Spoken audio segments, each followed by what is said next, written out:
I will talk today about some research I've been doing in companies. So the interesting thing is that it's not research on companies belonging to EOC, but it's interesting because it's about values of EOC that we can find also in other companies. And I think it's important that we do not think that what EOC companies want to live is only in EOC companies.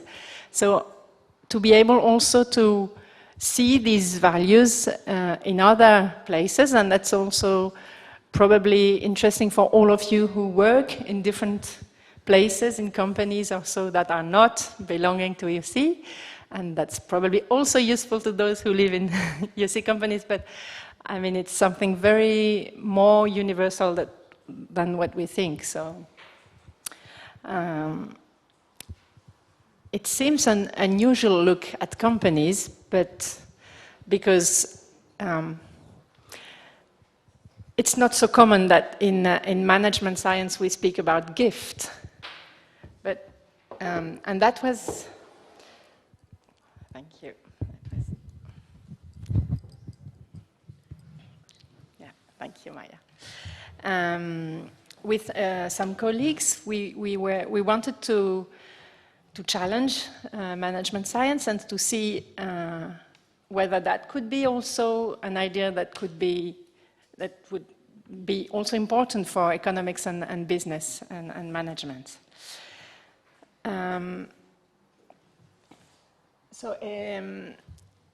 Of course, it's very at the core of economy of communion's culture. It's the culture of giving. We've spoke a bit about it.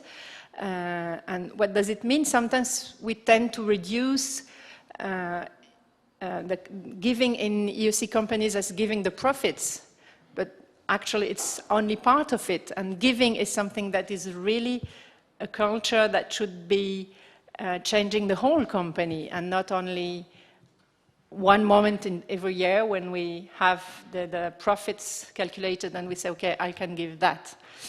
And it's something that can be lived throughout the year.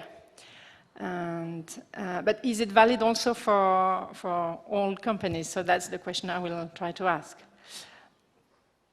And our thesis with some colleagues, some of you know some of them,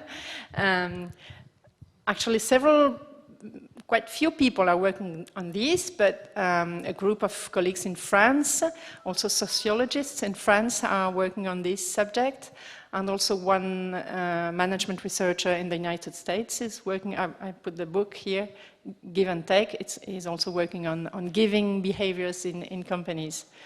Up to now, these are the ones I know. Actually, I'm sure you have experienced gift in your work life, for those of you who are working. So what do you think can be gift in companies? If I give you for a while, what would you say? What would you expect it to be, or where would you expect to find it?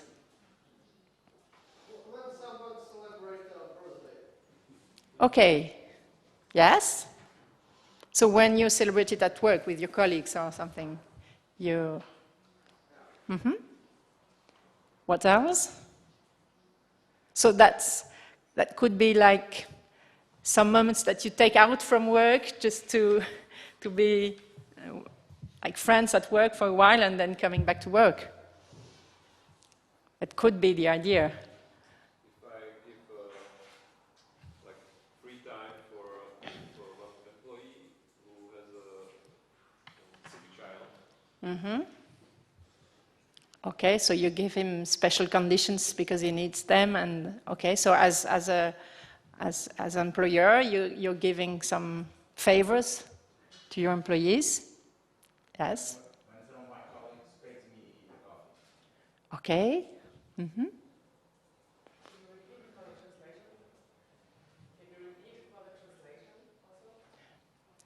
Oh, sorry, the answers.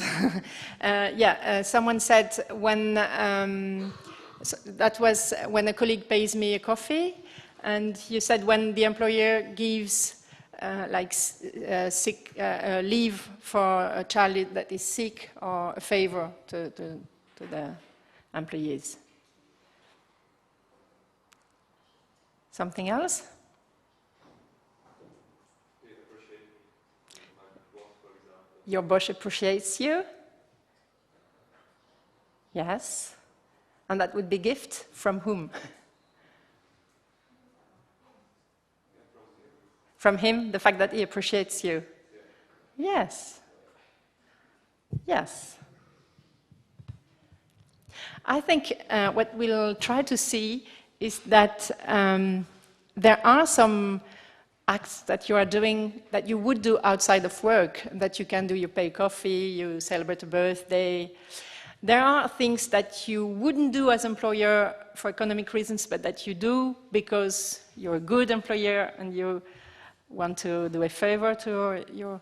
And there are things that are more inside work relationships, and you're getting closer to it when you say, he appreciates me, because you feel that's a gift. Actually, he doesn't need to say it to you, or, I mean, he's paying you, you have a contract, so he doesn't need to appreciate you, he just needs to have you work for him, and that's it. So you feel that something that is a gift, and that's the kind of thing we're going to study, actually. So what we'll try to demonstrate is that gift and economic exchange are very much together, intertwined. They are not that some moments are economic exchange and contracts and so on, and some moments are the few bubbles of gift within work.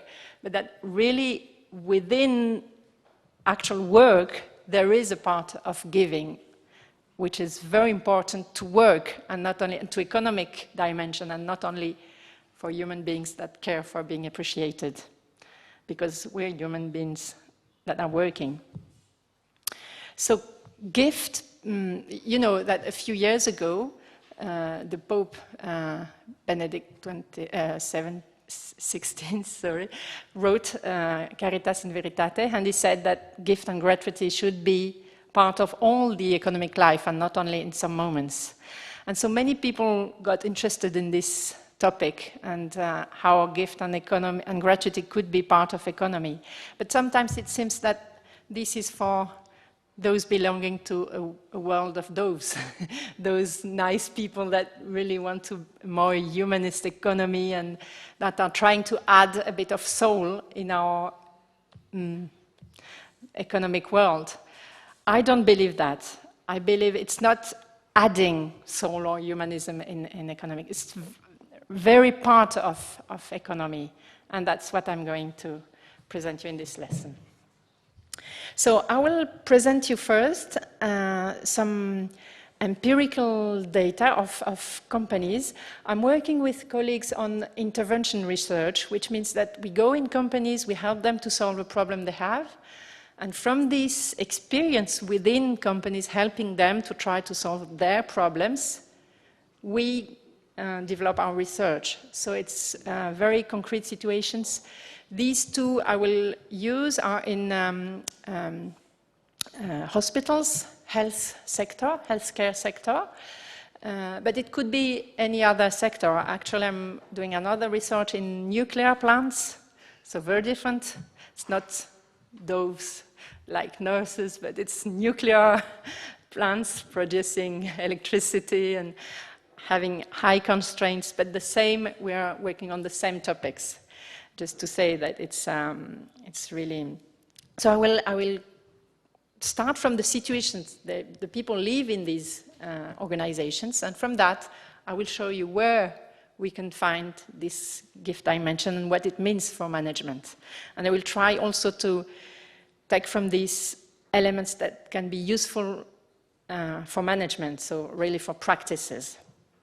I'll try to give you some practical elements, even if I'm making theory out of practical elements. So these two companies, you don't need to have many details about them. One is a private clinic, quite big, one of the best in France. The other one is a small one, taking care of old people for long time cures. So they are quite different, but in the end, the experience that people, the workers, are living is more or less the same, and it's what is common to many other organizations we've studied with my colleagues in industry and others. I use these because these are the ones I know more, but you'll see it's very... So in this health sector, we found that there is a disease of organizations that we called managementitis. It means that companies are sometimes sick of too much focusing on management, on administration practices instead of paying attention to people. And especially when they try to develop and to grow and to be at the top level of all the techniques and high performance, top quality standards, especially in healthcare, you can't afford to do not perfect job. You don't have, I mean, you need very high standards of quality, and also context of high competition for private clinics, very high constraints because, especially in France, laws are very, there are many laws on how things should be done, and many new tools and procedures multiplicating and so on. And obviously, like all companies, constant change. You know that company keep changing and adapting to the situation and so on. And this is actually exhausting for the workers. I give you a quote. These are the quotes from the people I met there, and they say, yes, sometimes there are surges of willing to be at the top, to be the top performer from our leaders. There is such a high level of expectancy, it is stupid. Here we are not allowed to make a mistake, we need to be perfect. And the fact that we need always to be perfect in working life, that's common to many companies, then it's very demanding for workers and it's very difficult. Vulnerability is not permitted in these environments. And another very important element is that in this context, we observe that managers are more and more busy with administration tasks and not anymore with dealing with their teams. So they're always in the office with a computer to have reporting tasks and to organizing work and so on their computer and not with their teams. And so people don't see them anymore. They're always busy. Or when they are not busy with their computer, they are busy with meetings, with many meetings at work. Those who work probably are also very busy with meetings. And workers feel abandoned, and that's a very strong feeling we found in many places. One told us, we almost need to send a lawyer's letter before to get an appointment with our manager, because she's never there. She's too busy. Or someone else told me, who is left to listen to us? Actually, once you've worked out who is still around, there aren't many people. Really, they feel that nobody's caring about them. And that was a very strong case, because in this hospital, which is one of the best in France, that very week, there had been a problem during a surgery, and one patient died because of a mistake of the surgeon, and because of several elements that put together, they couldn't manage to save the patient. So they were all very shocked, because fortunately it doesn't happen very often. And and that very same week, the top manager had organized a meeting to explain to all the workers, it was planned for weeks, to explain how would be the new organization. They had reorganized, like many companies have reorganizations, and they wanted to explain, because they wanted to do it in a participative way and to keep the people informed and committed for the new. But the problem was that they were so worried about doing it well and preparing and sharing with the workers that they completely forgot that they might have asked, how do you feel upset, or how is it going after this very heavy accident? So they said, we had a big meeting to explain us the new organization. It lasted 1.5 hours. Whereas it should have been so obvious to start with, on Monday we had a big problem, does someone want to say something about it? I mean, it's very little thing, but it was so hurting for the people. Because they said, look, that's exactly demonstrating that they don't care about us. Which was the contrary, because the top manager was caring to share what she could and so on. But this fact was very strong. So in this context, workers were complaining lack of recognition. And that's something very typical of all the companies we work with when there are problems, bad climate, and so people always claim lack of recognition. So we wanted to understand what does it mean and where does it come from and why, which kind of recognition from whom, what for, and so on. First of all, the first strong element that we found, interviewing all these people and looking at them working, is that they have the impression that nobody is aware of what they are doing.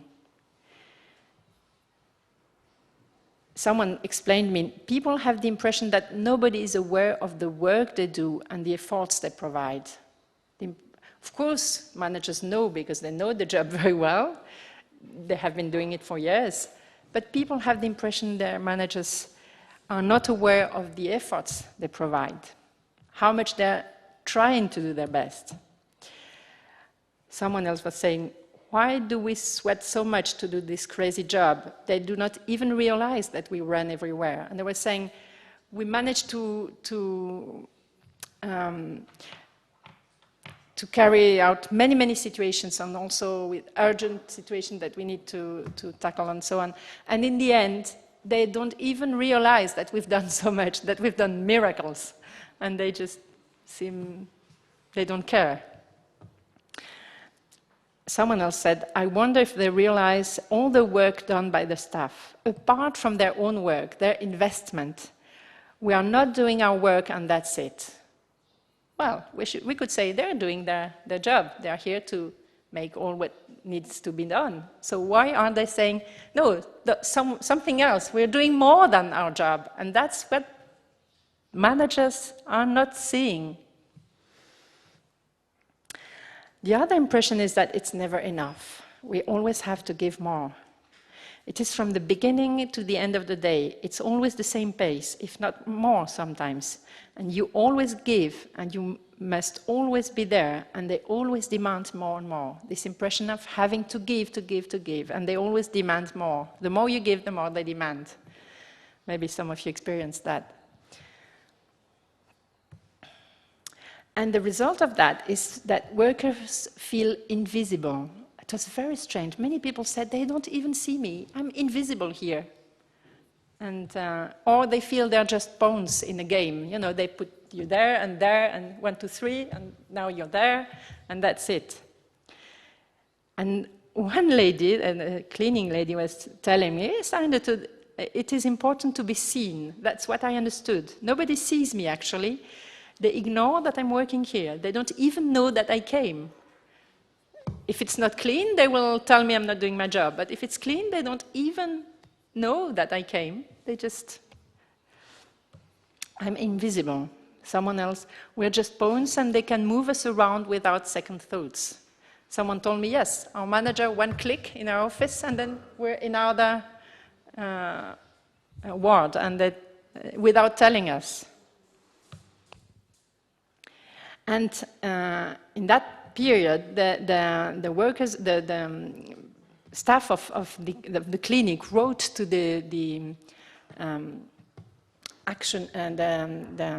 shareholders, which are the physicians, the doctors of the clinic, and they wrote to them, which is the most terrible insult you can say to people in health sector, you have no more interest in staff, as if you were just shareholders waiting for your dividends across the channel. There are shareholders, but I mean, that was to say you're just financial people, or you're not doctors. You should be caring for people and you're only caring for money. And that was a very violent way of saying, well, there is a very big problem. And they were saying, to their managers, well, to us, for their managers to know, they should come and see.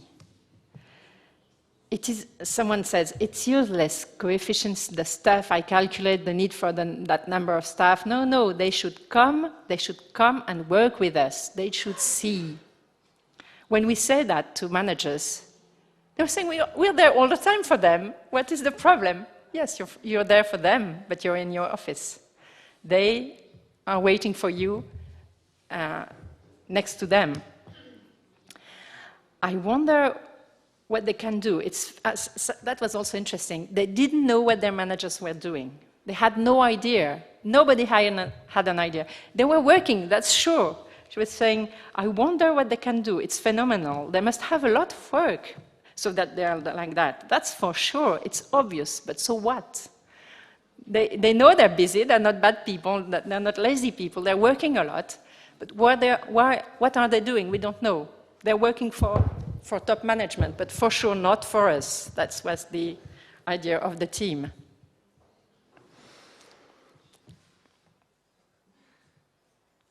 And a strong feeling of unfairness, of lack of reciprocity. We have the impression we always give more, and we have nothing in return. When we are asked to take part in things, we do, but when we say that something is wrong, we don't feel as though anyone is hearing us. It's as though it's only one way, the impression that it's always one way. Behind this increased activity, we have slaved away also. This was also very interesting because sometimes managers would care about recognition and saying to the people, thanks, you've done a great job, and so on. For example, during the beginning of the year, it's traditional in France, we have a special cake and all people celebrate that and give greetings for the new year, and you say thank you for last year, we've done a great job, and things. There are always these speeches of bosses doing that. And people couldn't bear hearing that anymore because they were saying, well, they say we've done a great job, but we've done it. But the manager were not saying we've done it, you've not done. They were saying we've done together. But people were feeling like managers would think they would only do, they were the only ones working, which was not the case. But that was the feeling. We have slaved away and you haven't seen it. I do not feel, and that was also what we noticed, is that we spoke with all the people. Of course, there are more workers and less managers, but we also interviewed the managers and the top leaders of the clinic, and all of them said the same thing. Local managers would say, I don't feel understanding from them, from my team, as a manager. They are our daily priority. We always think of them and how to organize best their work and so on. And there is no return. Same feeling from managers. They don't see what we're doing for them. They don't recognize that we're working for them. And top manager also told me, they don't imagine all what I'm doing for them, and they don't see it, and it's never enough, and I'm trying to do my best, and it's never enough. So really, all of them had the same feeling. This feeling of ungratefulness, of lack of gratitude. We do not specifically work for compliments, but we still need a minimum to know that we exist and that we're here. Of course, we're not doing that expecting return or expecting something. But in the end, we need at least to see that they saw it. Otherwise, it's not worth doing it. We would like a thank you from time to time, a recognition of the work done, and not something literally like which makes one feel there is no feeling in it. So that was about the speech at the beginning of the year. It's just a speech. We really want genuine expression of gratitude.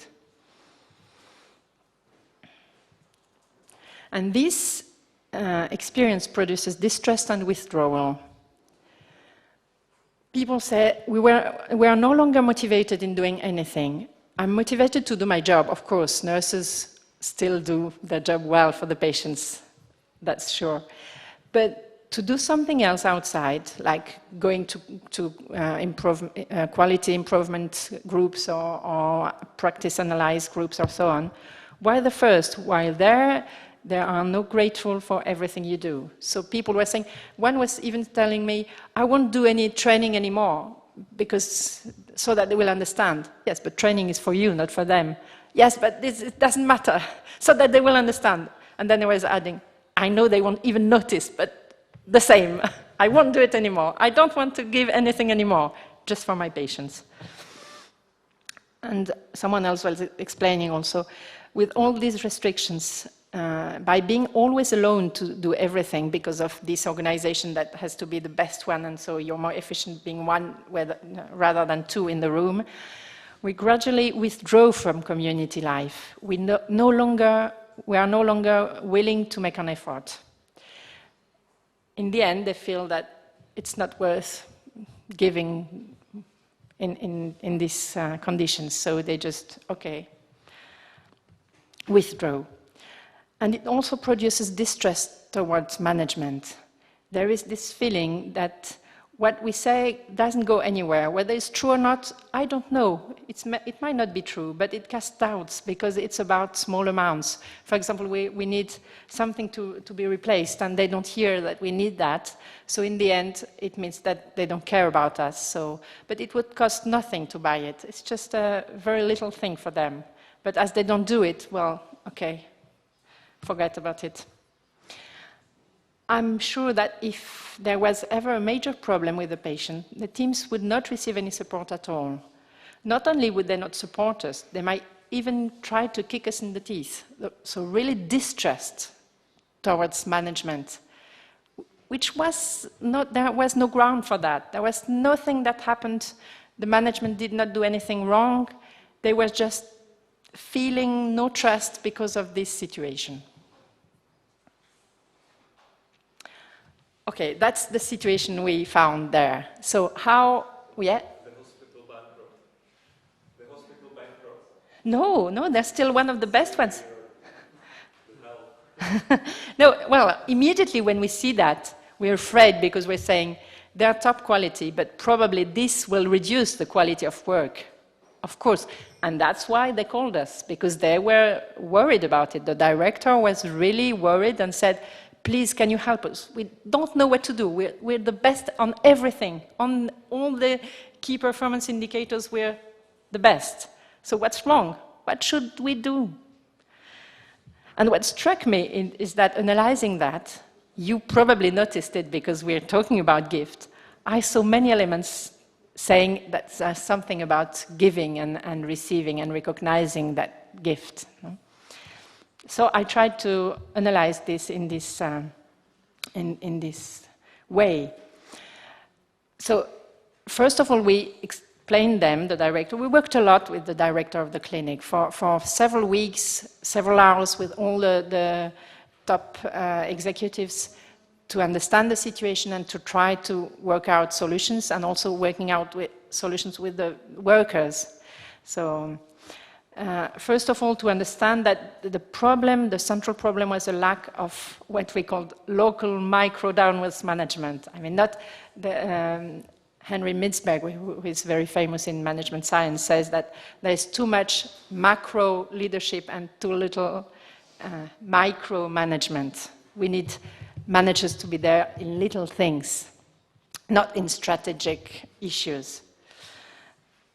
So this is because of many good elements of ongoing innovation, activism in order to get funds, accountability, growing use of management tools, participatory management, all these contexts that is now spreading all over the world produces the fact that middle and local managements are sucked up towards the upper part of the organization, and they are asked to do things that serve strategic issues, that serve accountability for outside, and they are no more available for very little things of every day of their workers.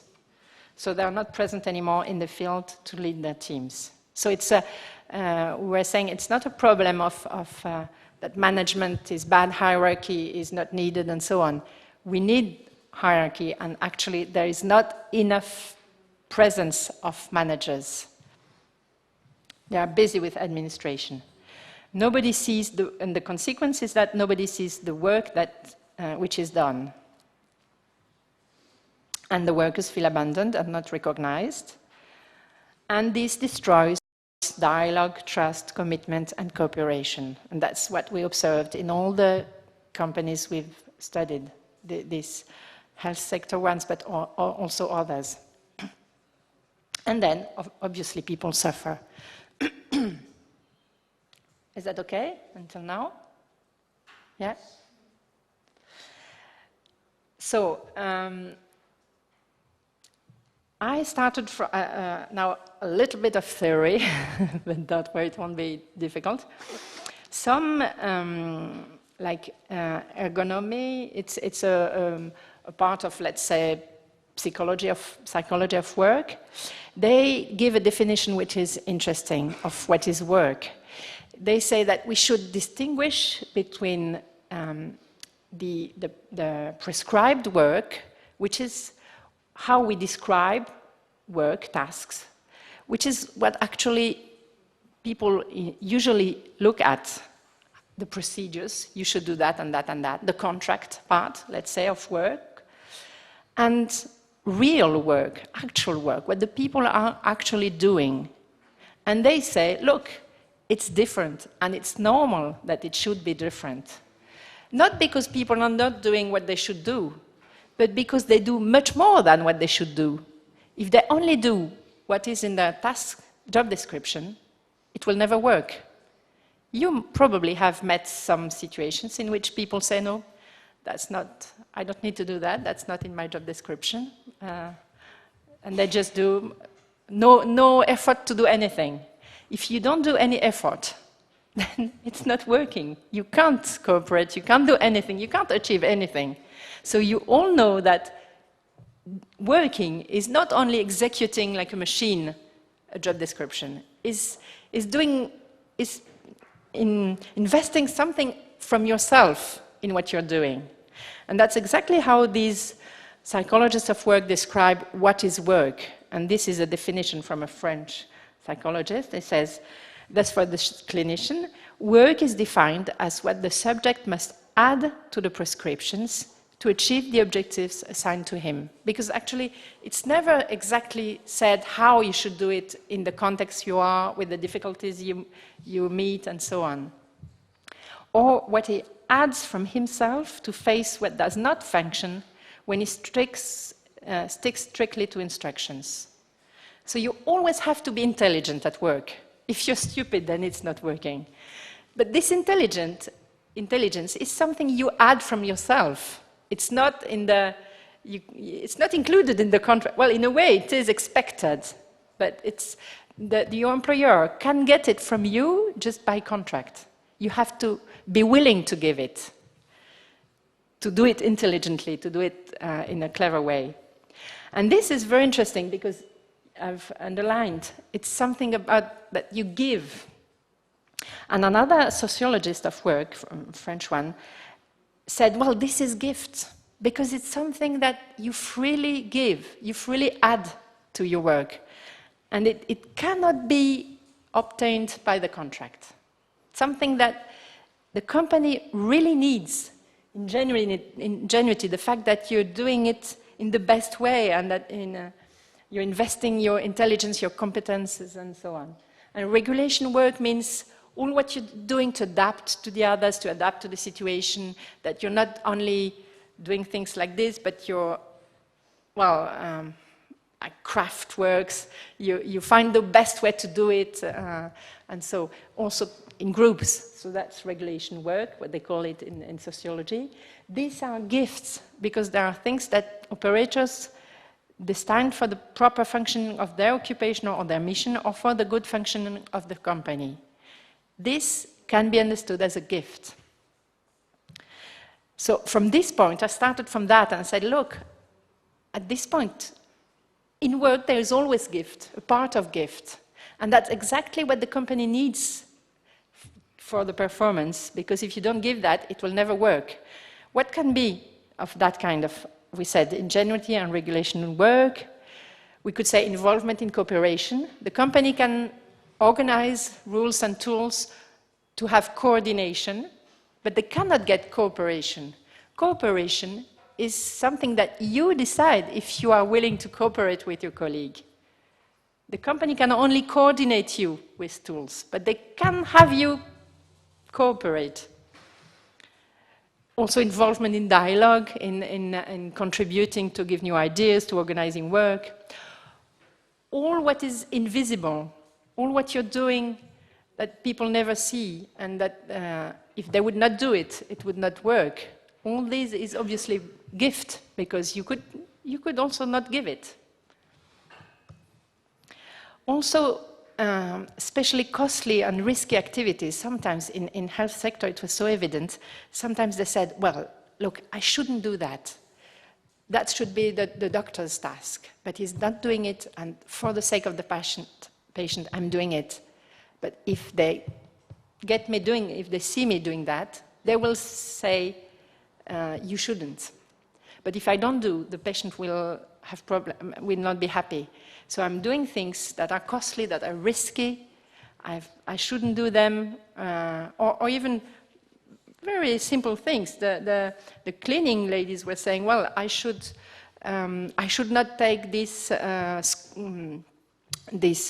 instrument from that place because I should have a different one because of rules, but if not, I don't have time to do it, so I will do it anyway. But they were always arranging themselves with things, with rules, but for the sake of doing a good job. And this is a risky attitude which is done out of gift, for the sake of the company, of the clients, of the customers, of the patients, and so on. And this is all gift. We know that, so there has been studies on gift from, the first one was a French anthropologist 1 century ago, Marcel Mauss, who talked about gift dynamics as a cycle of giving, receiving, and giving back. He says, giving is always free, but at the same time, you are obliged by the fact that you receive to give again. So from that moment, sociologists would always focus on this, being obliged to answer, so that gift is something that is obliging, and where philosopher would say, no, gift should be free, but both these aspects are in giving. So gift must be received. Actually, we all experience it. If I give you a gift, a present for your birthday, for example, if you don't bother about it, you don't even open the wrapping and you just don't look at it, I will feel very sad. I might even feel betrayed. Even worse is that if you refuse it, or if you take it for granted, I will feel really upset.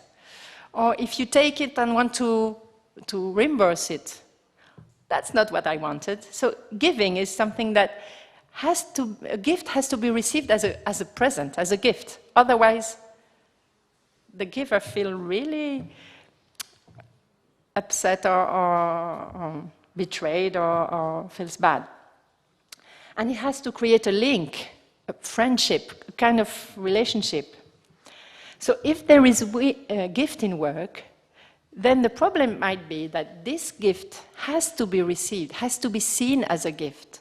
If not, obviously the givers, whether they are workers or employers, feel bad because they have been giving something costly that they really want to offer, to give, and it's not received. So this can also explain this feeling of lack of recognition. Recognition is something that has two dimensions. In some languages, there are two different words. In Italian, it's interesting because they have two different words. One first step is acknowledgement of the gift. Yes, I've seen that you offered me this. The other is thanking, gratitude for this gift. These two elements are needed in gift dynamics. If not, well, the giver can always go on giving, but the happiness will not be the same. So in the end, he might also decide to stop giving. And that's what happens in work sometimes. Okay, but acknowledgement is not so easy. Managers know they have to give recognition and to say thank you, and they are trying to do it, and it's not working. So it means it's not so easy. First of all, because recognition requires cognition, which means you have to know, to notice that there has been a gift. If you have not seen the gift, then you can't say thank you, and people feel bad. That's when you make a favor to someone and he didn't notice, then, well, so that's the first element. And then the other thing is, the expression of gratitude is something very special. It's not working in the simple way as it is for economic relationships. Because, for example, if you offer me a present, and it's because you want to tell me that I'm worth for you and that you care for me and so on. But if I say, oh, you gave me... what people say is very strange if you look at it from outside. They say, oh, you shouldn't have done that. which is the opposite of what the... And then they say, oh, no, don't worry, it's nothing. Yes, it is something. It is because I want to say that you are important for me.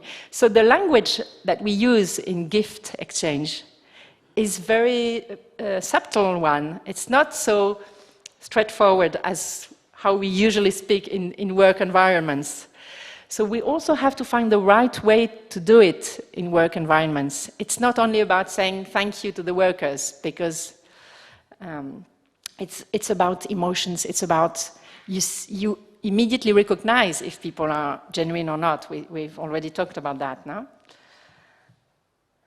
And also because it's a problem, because gift is a very challenging concept for management, because it's about doing things that are maybe too much. Sometimes in a gift you give something that is not needed, you spend money just to say that the other one is important. That is problematic in companies trying to kill costs. It's about wasting time. It's about not just doing something you shouldn't do. And so it's in a context where rules and uncertainty, rules are important, uncertainty and risk are, it's a complex issue, that one of gift. What also I wanted to stress is that, so I also worked on whose job is it to express recognition. And actually gift is always a personal relationship, a face-to-face relationship.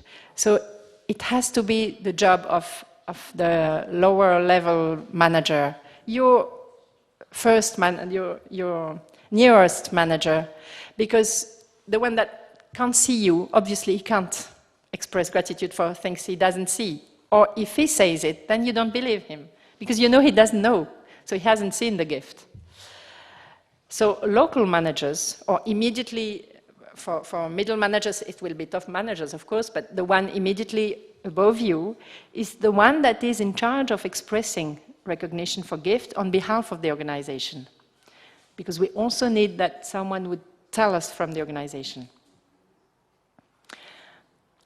And recognition is about seeing and thanking. I think these two elements are very important. This means that managers have to be present and available to their teams. This also means that to make gifts visible, they must provide spaces to talk with the people on their work, to make visible this gift so that people are aware of each one's contribution. And the other element is that thanking is about words. People told me a lot. We were expecting at least a thank you, at least one word, thanks. But also it's about facts, because if you say the words and the fact are telling that you don't care about people, then the words are useless. So you need both words and facts. So how we worked on that in the company where we were working on the organization. We explained to the directors that they had to focus on micromanagement. And for that, they had to give first-line managers availability. So they have to give some of the tasks they were doing to someone else, to give them some decision power, because of course, if they can't buy the little thing that is missing in the department, the facts are not there. And they have to also to set clear expectations about what is important, that they care that managers are available to their teams. If they always ask managers to give indicators and so on, to work on other things, then of course, and if they promote them according to other quantitative results, for example, then of course it will not work. This is about helping managers to be present to their teams and to dialogue with their teams on work. This means setting up some dialogue spaces. Maybe I won't detail this because of time. Allow initiatives and favor dialogue and relationships. This should help to recognize people and work. Not only people like you're nice and saying nice things and then don't care about your work. Recognizing people means recognizing what they are doing, their work, concrete activity. It also means allowing people to dedicate some time, not of course all time for coffee breaks, but sometimes some moments for social relationships, and also to have a management style that is respectful of people. These are all the elements. I won't develop all of them, and this should help people to be able to do a good job and to feel that they're doing a good job, which is the condition for well-being at work. And this should help to support gift dynamics. Are you okay? Yeah? Maybe I won't develop the elements. I would just skip to other parts. I will skip that part. Because I can't develop everything. We always prepare too much. Yeah, I wanted to say, so this is one research I've been doing in the last years. And I also wanted to present you some other research that some colleagues have done, and that together, we've put together to say, look, there is gift not only in work, but in other dimensions. So I just wanted to show you that. So what we've just said with the first research I've presented to you is that without gift, organizations wouldn't work, wouldn't be functioning. There wouldn't be no commitment in work, no ingenuity, no regulation activity, no cooperative, no collective intelligence. We now know that we need people, to work on collective intelligence, no initiative, and therefore no creativity and no innovation. Because then, if you, this is a more generalizing of this research. Gift is also what allows innovation, what allows cooperation. And therefore, there will be no performance, and even probably no production at all, because things wouldn't work. So actually, without this dimension of gift, without people giving themselves in their work, without each one of you, each one of us giving, well, I know it it's very simple. When I give a lesson, I'm working, no? Here it's a bit different, but also at university, and here is the same, actually. If I just do it like this, okay, like a machine, I just give my lesson, I know what I have to say, and that's it. Students are not happy, I mean, they are not interested, actually, they don't listen to me, and they don't learn anything, and in the exam, they have bad results, and I'm angry, and I feel useless. And that's, so it's not working. I mean, it's not working. I need to give something of myself in the lesson. Otherwise, students don't get it. And actually, it's really working when students also give something. And I understood that the fact that students give me attention to what I'm saying, it's also a gift. I should not take it for granted. I can't get it by any way, and I know that when they don't give it, I suffer. But it's a gift, because I know that by no way I can get it if they don't decide to give it. So all the time it's like this. We are dependent on what the other are willing to give or not. And if they're not giving, then we're always struggling. And this is especially true in services, of course, but it is also true in any kind of work and productive work activity. Now, another colleague worked on strategic alliances. He studied the case of Renault, a French car manufacturer, and Nissan, and how they made an alliance. And that was very interesting because he said, well, how are emerging alliances? Many studies are about that, no? So to understand, will it work? Because they spend a lot of money for that, and when it fails, it's very problematic for both companies. We know that they try to reduce costs and to seek complementarities for strategic reasons. I won't enter in strategic issues now. But what we know from previous studies is that these alliances emerge because of common networks, because they trust each other, or at least they have good relationships. But he said, yes, okay, but in the very beginning, they don't trust each other because they have no relationship at all. They don't know each other. And this was the case for this French company car, which had no contact at all with Nissan and was culturally so different.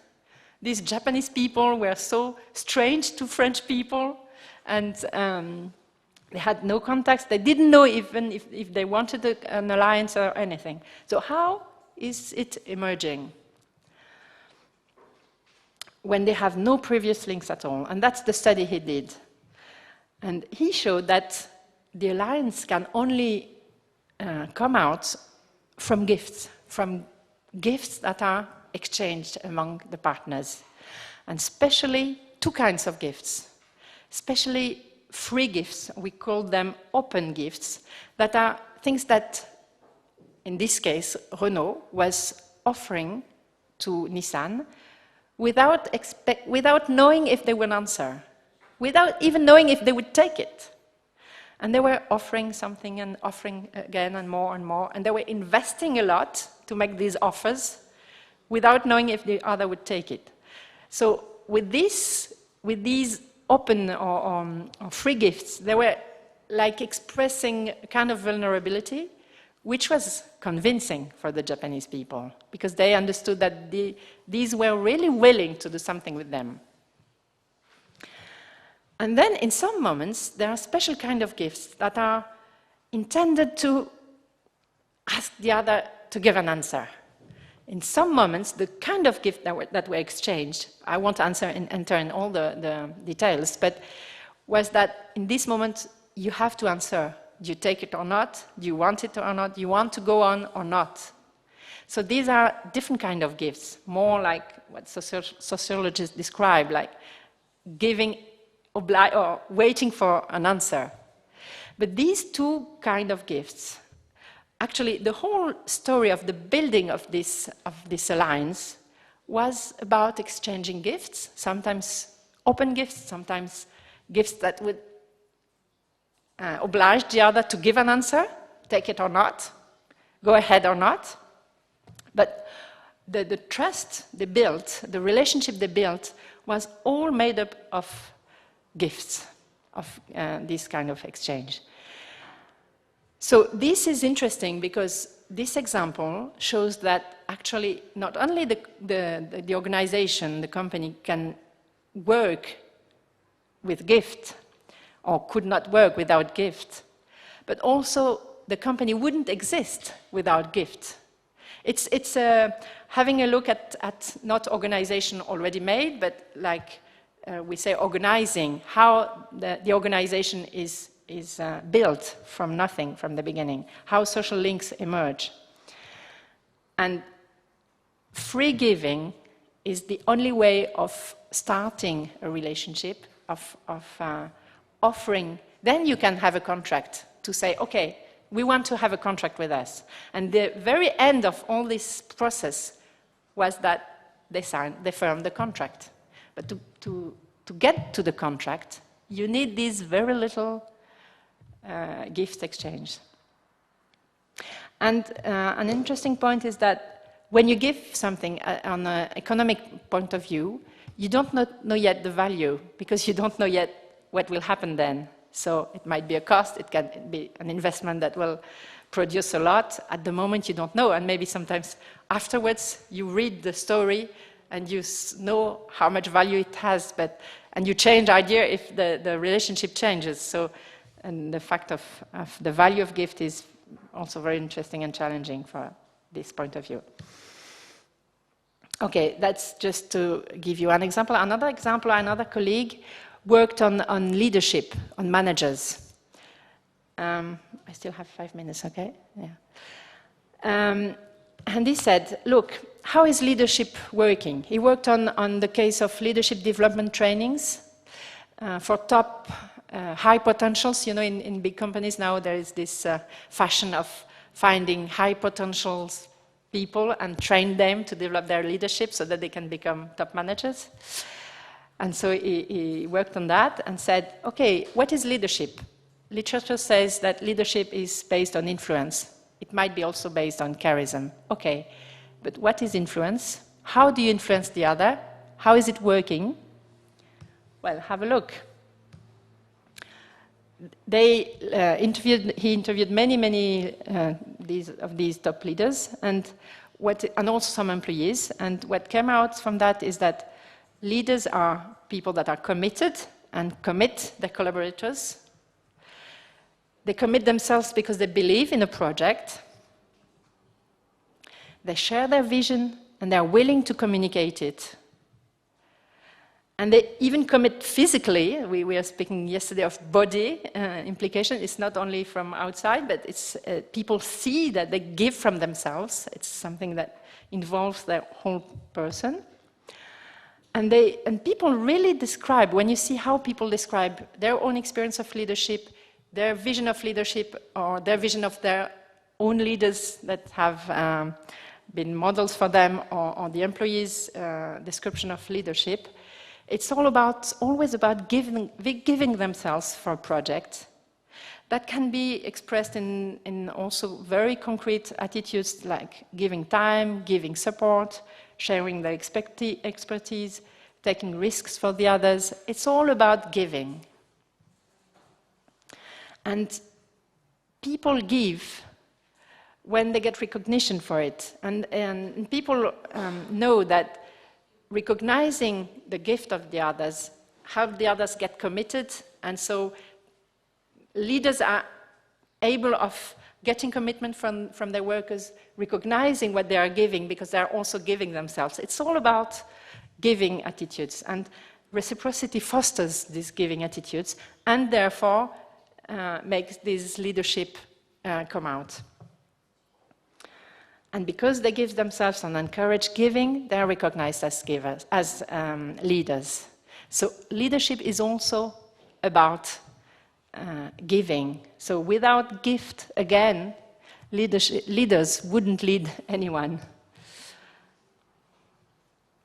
So that's and these three case studies are to show that in many dimensions there is giving in what makes the company work. Another colleague, she wanted to see, she's in marketing, and she said, marketing is about manipulating people and getting money from them. Is there giving in marketing? So she wanted to study that. And that's very interesting, because she found that marketing knows very well that people like giving and use it a lot. Of course, first thing that she studied is that how marketing techniques use the anthropologic tendency to give, and the most visible example is about the fundraising industry. They are selling you the fact that you should give, so this is the industry of giving, of course, and they know very well. There are many studies about why people give, who gives, how much they give, why they give, how they give, and so on. There is a lot of research on this. And maybe they don't talk a lot about, but even in all sectors, actually, the techniques of marketing are more and more based on relationships, relational marketing. And the fact that they know that by giving, they are able to sell you more. So giving is also used as a technique for economic exchange. And for example, the most visible example, of course, is the effects of business gifts. They know that if someone gives you a plastic pen, well, you won't buy more. If they give you a jewel or something, you don't like it, looks like corruption, you won't buy more. But if they give you a big chocolate box or something like this, maybe you will buy some more. Well, they're studying all the effects of these gifts and which kind and so on. But what's interesting is that she also noticed that marketing itself is being influenced by giving behaviors and is has to integrate this gift dimension.